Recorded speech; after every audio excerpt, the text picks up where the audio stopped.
पण मला एक महत्त्वाचं चॅलेंज यातलं जाणवतं, की मला अवयवदान करायचं आहे. पण नेमकी अवयवदान करायची वेळ असते, तेव्हा निर्णय घेण्याची अधिकार माझ्याकडे नसतात, कारण मी ब्रेन डेड असतो. तर मला असं वाटतं, की मला अवयवदान करायचं असलं आणि तो प्लेज फॉर्म मी जरी भरलेला असला, तरी माझ्या जवळच्यांना माझी ही इच्छा सांगणं आणि ती त्यांना पटवणं ही त्यातली एक महत्त्वाची गोष्ट आहे. या अवयवदानाच्या प्रक्रियेत काही गैरसमज तुम्हाला जाणवतात का, की जे आपण या माध्यमातनं दूर करू शकू?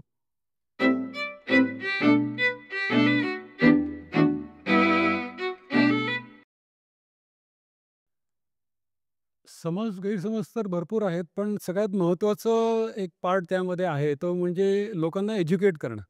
मगाशी सांगितल्यासारखं ब्रेन डेड ही जी कंडिशन आहे, ही जर आपण लोकांपर्यंत पोहोचू शकलो आणि त्यांना समजवू शकलो, तर याच्यामध्ये फार मोठा फरक दिसून येईल. अवयवदानचा फॉर्म जरी भरला तरी ते एन्शुअर करत नाही, की आपलं अवयवदान होईलच. कारण गव्हर्नमेंटच्या रूलच्या प्रमाणे एक ब्रेन डेड पेशंटच्या रिलेटिव्हचं, जवळच्या रिलेटिव्हचा कन्सेंट घेतल्याशिवाय अवयवदान होऊ शकत नाही. आता ही कन्सेंट ही फार त्या ट्रॉमा कंडिशनमध्ये लोकांकडनं घेणं एवढं सोपं नसतं. तर इथं सामाजिक संस्थेचा, हॉस्पिटलचा एक रोल असतो, की त्यांनी जर समाजामध्ये जाऊन त्यांना ऑलरेडी किंवा गव्हर्नमेंटचा आपण म्हणू, की वेगवेगळ्या पद्धतीत लोकांपर्यंत पोहोचून लोकांना जर ही कंडिशन आपण समजू शकलो, तर ब्रेन डेड केसमध्ये कन्सेंट मिळणं हे अजून सोपं होऊ शकतं. मला असं वाटतं, की प्रत्येक व्यक्ती ज्यांचे नातेवाईक हॉस्पिटलमध्ये क्रिटिकल आहेत, त्यांनी हा प्रश्न डॉक्टरांना विचारायला हरकत नाही, की माझे नातेवाईक दुर्दैवाने ब्रेन डेड तर नाहीत ना? आणि जर ते ब्रेन डेड असतील, तर ते ऑर्गन डोनेशन करण्याच्या परिस्थितीमध्ये आहेत का? जेव्हा समाजातला प्रत्येक व्यक्ती आपलं माणूस जाण्याचं दुःख सोबत ठेवून हा विचार करायला लागेल, तेव्हा रिबर्थचं काम खूप सोपं होऊन जाईल. तुम्हाला काय वाटतं? आज कंडिशन अशी आहे, तुम्ही जे म्हणताय ते योग्यच आहे. एक्सपिरियन्स असा आहे, की रुरल म्हणजे गावातली लोकं जे आहेत, हे कन्सेंट लवकर देतात. म्हणजे समजा झेड-टी-सी-सी पुणे रिजनमध्ये मागच्या वर्षी 70 अवयवदान झाले असतील, तर रुरलमधले 60 आणि अर्बन म्हणजे शहरातले 10 असे कन्सेंट्स दिसतात. याचं मेन रिझन जे आहे ते शहरातली लोकं असं दिसून आलंय, की सस्पिशियस असतात, की हे ब्रेन डेड कंडिशन, मग हे ऑर्गन्स चे हे गैरवापर करणार आहेत का? ह्याच्यात काही आर्थिक काही ट्रान्झॅक्शन्स ट्रान्झॅक्शन्स आहेत का? पण तो गावातला बिचारा माणूस तो एका क्षणात तयार होतो. त्या फॅमिली डॉक्टरवरती त्याचा विश्वास असतो किंवा इकडच्या मोठ्या डॉक्टरवरती त्याचा विश्वास असतो. तो आपल्या भारताच्या परंपरेनुसार, की आता आपलं शरीर जे आहे ते कसंही आता मातीतच मिळणार आहे. त्यापेक्षा आपण जर त्याचा काही प्रमाणात काही अ, उपयोग होत असेल तर का नाही करायचा? असं समजून तो इमिडिएटली कन्सेंट देऊन टाकतो. तर आजची कंडिशन अशी आहे, पण लोकांचा विश्वास प्रस्थापित करण्यासाठी काही स्टेप्स आपल्याला घेणं गरजेचं मला असं वाटतं हॉस्पिटल्सनी लोकांचा विश्वास प्रस्थापित करण्यासाठी सारख्या ऑर्गनायझेशनच्या व्हॉलंटिअर्सची जर मदत घेतली, तर हे व्हॉलंटिअर्स हे काइंड ऑफ थर्ड पार्टी असल्यामुळे त्यांचा यातला कुठलाही मोटिव्ह नसल्यामुळे आणि त्यांचा मोटिव्ह ऑर्गन डोनेशनचा अवेअरनेस क्रिएट करायचा असल्यामुळे त्याचा नक्कीच या प्रोसेसला फॅसिलिटेट करण्यामध्ये फायदा होऊ शकेल. एक छोटा अनुभव सांगतो या बाबतीमध्ये, की मी मगाशी तुम्हाला सायकलिंग भारत ऑर्गन यात्रा मंगलोरच्या सायकलिंगबद्दल सांगितलं. ऑगस्टला ती सायकलिंग झाली होती 2018ला. 1 महिन्याआधी म्हणजे जुलैला पुण्यातल्या एका प्रसिद्ध हॉस्पिटलमध्ये अशीच एक सायकलिंग अवेअरनेस टूर त्यांनी डिक्लेअर केली होती. आम्हाला ज्या मंगलोरमधल्या हॉस्पिटलनी जेवढं स्पॉन्सरशिप दिलं होतं, त्याच्यापेक्षा मला वाटतं दुपटीने त्यांनी तिथं खर्च केला. टी-शर्ट्स वगैरे वाटले. काही मोठ्या व्यक्तींना तिथं बोलावलं, पत्रकारांना बोलावलं आणि ह्यांची जी सायकलिंग टूर होती, ती 2 किलोमीटरची त्यांनी ऑर्गनाइज केली होती आणि रिबर्थला त्यांनी इन्व्हाईट केलं होतं. आम्ही 10 जण गेलो होतो त्या सायकलिंगला. तर शेवट ह्याचा कन्क्लुजन काय आहे, की तुम्ही हॉस्पिटलनी डबल पैसे खर्च केले, डबल एफर्ट्स घेतले. आणि रिझन दोघांची सेम होते. त्यांची आयडियाज पण दोघांचीही सेम होती. पण एकीकडे काहीतरी वेगळे रिझल्ट्स दिसतात आणि दुसरीकडे हार्डली काही रिझल्ट दिसतायत. आता त्याच प्रसिद्ध हॉस्पिटलकडे आम्ही बऱ्याच वेळा स्पॉन्सरशिपसाठी गेलो होतो. त्यांना कोलॅबोरेशनसाठी आम्ही जेव्हा त्यांना बरेच विनवण्या केल्या, कधी ते तयार झाले नाही आहेत. तर मला वाटतं हॉस्पिटल्सला एन-जी-ओवरती विश्वास टाकण्याची गरज आहे, की एन-जी-ओजसुद्धा त्यांच्या एवढं नसेल, पण काही प्रमाणात त्यांची काही सब्जेक्ट एक्सपर्टीज असतात, की त्याचा वापर करून त्यांच्याबरोबर जर आपण काम करू शकलो, तर दोघांचाही त्याच्यामध्ये आता एन-जी-ओचा फायदा काय असणार आहे, की त्यांच्या ॲक्टिव्हिटीजमध्ये कोणतरी सपोर्ट करते.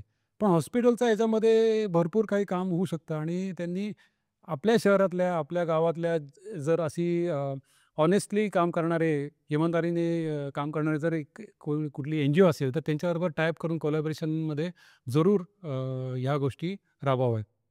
नोटो आणि झेड-टी-सी-सीनी याबाबतीत तुम्हाला खूप चांगल्या प्रकारे अ, अ, मी म्हणेन सपोर्ट केला किंवा तुमची खूप चांगल्या प्रकारे मदत घेतली आणि वापर करून घेतला. तो तुमचा अनुभव कसा आहे? आम्हाला झेड-टी-सी-सी पुणेबद्दल फारच चांगला अनुभव आहे, की पहिल्या दिवसापासून त्यांनी रिबर्थला त्यांचाच एक पार्ट असल्यासारखं वागवलंय.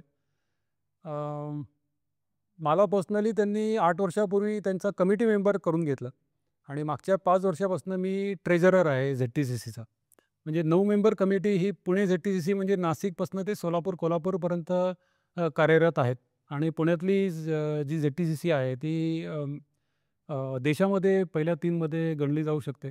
तर एखाद्या एन-जी-ओच्या एखाद्या मेंबरला तुम्ही तुमचा कमिटी मेंबर करता आणि त्याच्यावरती विश्वास टाकता आणि एवढ्यावरती थांबत नाही. ही जी आम्ही ग्रीन कॉरिडॉर जी स्पर्धा भरवतो, त्याचा मेन स्पॉन्सरर ही झेड-टी-सी-सी आहे मागच्या 3 सीझनपासून. झेड-टी-सी-सीचा सपोर्ट बरोबरच जे नोटो ही जरा उशिरा चालू झालेली संस्था आहे. त्याला त्याचे जे आपण म्हणू की रूट्स एस्टॅब्लिश आत्ता होत आहेत. हळू ते काम चांगल्या पद्धतीने करायला लागलेत. पण रिबर्थ फाउंडेशनला त्यांनी सुरुवातीच्याच पिरियडमध्ये त्यांनी जे क्यूआर कोड मी मगाशी सांगितलं की केलेले आहेत. तर त्याच्यामध्ये एक कॉलम आहे क्यूआर कोड आपण भरताना प्लेस फॉर्म भरताना की तुम्हाला कोणी इन्स्पायर केलं आहे. तर त्यात एक ड्रॉपडाऊन लिस्ट आहे. त्या ड्रॉपडाऊन लिस्टमध्ये त्यांनी रिबर्थ फाउंडेशनचं नाव टाकलेलं आहे. तर पुण्यातल्या, महाराष्ट्रातल्या किंवा जे मेंबर्स रिबर्थ तर्फे तिकडे क्यूआर कोडमध्ये जाऊन पेज भरतात, त्यांनी त्या कॉलममध्ये रिबर्थ फाउंडेशनचं नाव भरू शकतात ते. त्यानंतर रोटो म्हणजे नोटोच्या अंडर 6 स्टेट्स रिजनल. बघणारे रिजनल ऑर्गन ट्रान्सप्लांटेशन ऑर्गनायझेशन आहे. यांनी सुद्धा आम्हाला भरपूर सपोर्ट केलेला आहे. दरवर्षी एक ऑर्गन डोनर डे असतो ऑगस्ट 3ला. तर त्याच्यामध्ये नोटो आणि काही दिवसाच्या फरकामध्ये रोटो काय फंक्शन एक इव्हेंट ऑर्गनाईज करतात आणि देशभरातल्या डॉक्टर्सना, ट्रान्सप्लांट सर्जन्सना, हॉस्पिटल्सला, ट्रान्सप्लांट कोऑर्डिनेटर्सला आणि एन-जी-ओजना अवॉर्ड देतात. बेस्ट त्या वर्षीचे बेस्ट परफॉर्मिंग इंडिव्हिज्युअल्स किंवा ऑर्गनायझेशन्स म्हणून.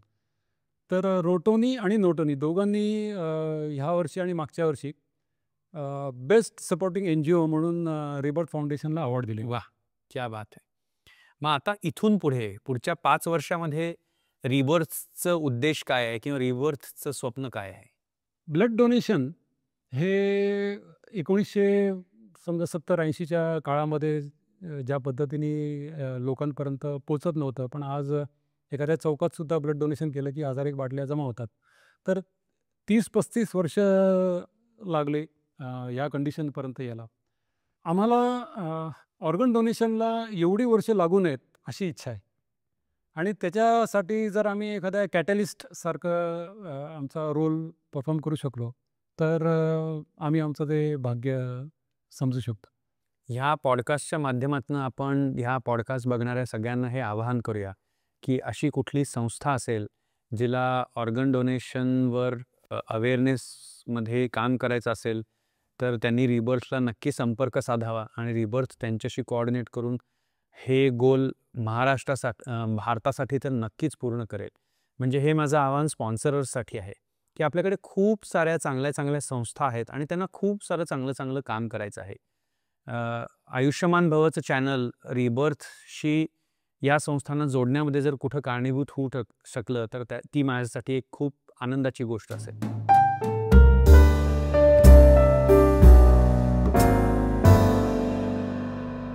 आजचा व्हिडिओ पाहिल्याबद्दल खूप खूप धन्यवाद. तुमच्याकडे काही प्रश्न असतील तर कमेंटमध्ये नक्की विचारा. तुम्हाला हा व्हिडिओ आवडला असेल, उपयोगी वाटला असेल तर नक्की लाईक करा, शेअर करा आणि सबस्क्राईब करा.